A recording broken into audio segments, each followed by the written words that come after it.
Hello दोस्तों, क्या हाल है। तारीख आज 12 सितंबर 2025, दिन शुक्रवार, हिंदी तिथि पंचमी। और आइए बात करते हैं आज के मुख्य समाचार में देश भर की तमाम बड़ी खबरों पर नजर डालते हैं। देखिए, पहली खबर, भारत में यूनिकॉर्न स्टार्टअप पर एक रिपोर्ट सामने आ रही है कि इस साल 2025 में टोटल 11 स्टार्टअप यूनिकॉर्न बने, लेकिन सरकार के न्यू गेमिंग एक्ट के बाद ड्रीम 11 समेत 4 गेमिंग कैटेगरी के स्टार्टअप इस सूची से बाहर हो गए हैं। ड्रीम 11 गेम्स 24/7 समेत 4 स्टार्टअप इस यूनिकॉर्न लिस्ट से बाहर हुए हैं। और वहीं देखिए, रुपीस वर्सेस डॉलर पर रिपोर्ट आ रही है कि डॉलर के मुकाबले रुपये में भारी गिरावट का सिलसिला अभी भी जारी है। नए सर्वकालिक निचले स्तर पर 88.47 पर पहुंच चुका है रुपया। डॉलर के मुकाबले रुपया बहुत ज्यादा कमजोर होता जा रहा है। चलिए खबर देखिए, भारत मेक्सिको के साथ व्यापारिक संबंध और मजबूत करेगा। देश के वाणिज्य मंत्री पीयूष गोयल बोले कि दोनों देश मिलकर लिखेंगे साझेदारी की नई कहानी। उद्योग मंत्री पीयूष गोयल ने मेक्सिको के व्यापार समन्वय परिषद के अध्यक्ष के साथ द्विपक्षीय संबंधों के विस्तार पर चर्चा की। चलिए खबर आ रही है कि 15 अक्टूबर तक बढ़ाई जा सकती है ITR फाइल करने की तारीख, क्योंकि ITR और टैक्स ऑडिट डेडलाइन बढ़ाने की मांग अब और तेज होती जा रही है।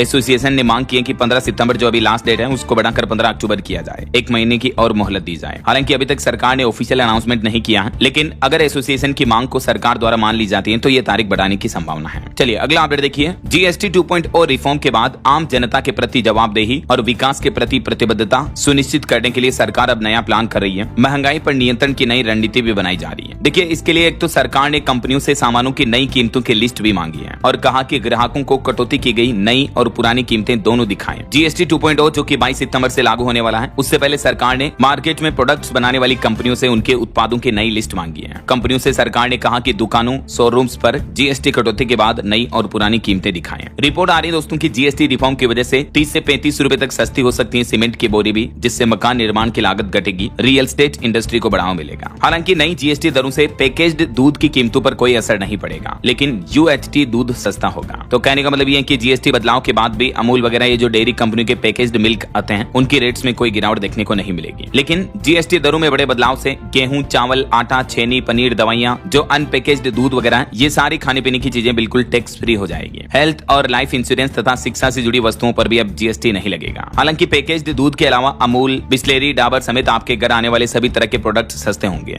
जो हमारे रोजमर्रा की लाइफ में काम आते हैं, कोलगेट, टूथपेस्ट वगैरह, ब्रश वगैरह। तो अब इंडस्ट्री की कंपनियों ने भी आम लोगों को, आम उपभोक्ताओं को ये GST कटौती का लाभ पहुंचाने का वादा किया है। और एक रिपोर्ट सामने आ रही है कि ऑटोमोबाइल उद्योग में भी GST सुधार से मेक इन इंडिया को नई रफ्तार मिलेगी। रिपोर्ट्स में बताया गया है कि भारत का ऑटो उद्योग मैन्युफैक्चरिंग, बिक्री और फाइनेंसिंग, रख रखाव में प्रत्यक्ष या अप्रत्यक्ष रूप से यानी डायरेक्टली इनडायरेक्टली 3.5 करोड़ से भी ज्यादा नौकरियों का सृजन करता है। तो इस सेक्टर को बूस्टअप मिलेगा, क्योंकि सरकार ने छोटी कारों वगैरह पर GST 28 से घटाकर 18% कर दिया है। वहीं रिपोर्ट में यह भी बताया गया कि GST सुधार से महंगाई 75 आधार अंक घटने और खपत में 1 लाख करोड़ की बढ़ोतरी की संभावना है। और ऑटो इंडस्ट्री में कटौती से जो हीरो होंडा वगैरह इनकी स्प्लेंडर, साइन जैसी बाइक्स जो आती हैं, 2 व्हीलर, वो भी 10,000 रुपए तक सस्ती होगी। हालांकि लग्जरी कैटेगरी पर टैक्स बढ़ने की वजह से हिमालयन, शॉटगन जैसी गाड़ियां 40,000 रुपए तक महंगी होगी, क्योंकि 350 सीसी से ज्यादा वाली बाइक्स को अब सरकार ने लग्जरी कैटेगरी में गिन लिया है। तो ऑल ओवर रिपोर्ट्स में बताया गया कि GST कटौती से देश की GDP यानी इकोनॉमी को भी बूस्टर मिलेगा और आम उपभोक्ताओं के हाथ में 3 लाख करोड़ रुपए की बचत आएगी। रेटिंग एजेंसी ICRA की तरफ से भी सरकार के नए GST रिफॉर्म के बाद GDP ग्रोथ रेट में गिरावट के अनुमान को बदल दिया है और इस अनुमान को बढ़ाकर 6.5% कर दिया है। फिच के बाद ICRA ने भी इंडिया की GDP ग्रोथ पर अपने अनुमान में बढ़ोतरी की है। चलिए दोस्तों, अगली बड़ी खबर देखिए, एक चौंकाने वाली रिपोर्ट सामने आ रही कि भारत में टीवी से भी ज्यादा रील्स को देख रही है जनता। सर्वे के जरिए इंस्टाग्राम की पेरेंट कंपनी मेटा ने यह बड़ा दावा किया है कि इंस्टाग्राम रील्स भारत में सबसे ज्यादा देखे जाने वाला शॉर्ट वीडियो प्लेटफॉर्म बन चुका है। आजकल लोग बाग टीवी वगैरह सीरियल भी कम देखते हैं और रील्स ज्यादा देखते हैं। चलिए अगली खबर देखिए, ऑनलाइन गेमिंग कंपनी जूपी ने भी अब 30% कर्मचारियों को निकाला। इससे पहले MPL, पोकरबाजी जैसी कंपनियां भी अपने एम्प्लॉइज की छटनी कर चुकी हैं। हाल ही में जो भारत में रियल मनी गेमिंग पर सरकार ने बैन लगाया था, तो उसके बाद ऑनलाइन गेमिंग प्लेटफॉर्म कंपनियां जो है अपने कर्मचारियों को नौकरी से निकाल रही हैं। चलिए अगली बड़ी खबर देखिए दोस्तों, नेपाल में जो हिंसा की स्थितियां चल रही हैं, इस बीच अब खबर है कि नेपाल में अंतरिम प्रधानमंत्री के लिए जैन जी में ही प्रदर्शनकारियों में झड़प हो गई है। मतलब अभी जो आंदोलन करने वाले युवा हैं, वो खुद ही अब 2 गुट में बदल गए हैं। एक गुट तो बोला कि सुशीला कार्की भारत समर्थक हैं, तो हमें नेपाल की प्रधानमंत्री के रूप में वो मंजूर नहीं है। तो वहीं एक गुट ने बालेन शाह का समर्थन किया। नेपाल में हिंसा के बाद अब नए प्रधानमंत्री को लेकर आखिरकार घमासान मचा हुआ है। वहीं कुछ सोशल मीडिया पर वीडियो फुटेज सामने आ रही कि नेपाल में दुम दबाकर भागते नजर आए राजनेता। जब हेलीकॉप्टर में बैठने की जगह नहीं मिली, रास्ता नहीं मिला, तो हेलीकॉप्टर पर रस्सी पर टांग कर लटके और राजनेता देश छोड़कर भाग गए। प्रधानमंत्री, वित्त मंत्री समेत सभी के सभी बाहर निकल गए। वहीं देखिए, नेपाल में फंसे भारतीयों की आप बीती 3 दिन से एयरपोर्ट में कैद हैं। लोग बोले कि हर तरफ फायरिंग हो रही है, भूखे बढ़ने की नौबत आ गई, बस पर भी पत्थरबाजी की जा रही है। और वैसे अभी नेपाल में फंसे पंजाब के 92 लोगों को वापस भारत लाया गया। आगजनी और कर्फ्यू के बीच भेरवा बॉर्डर पार किया उन्होंने। अमृतसर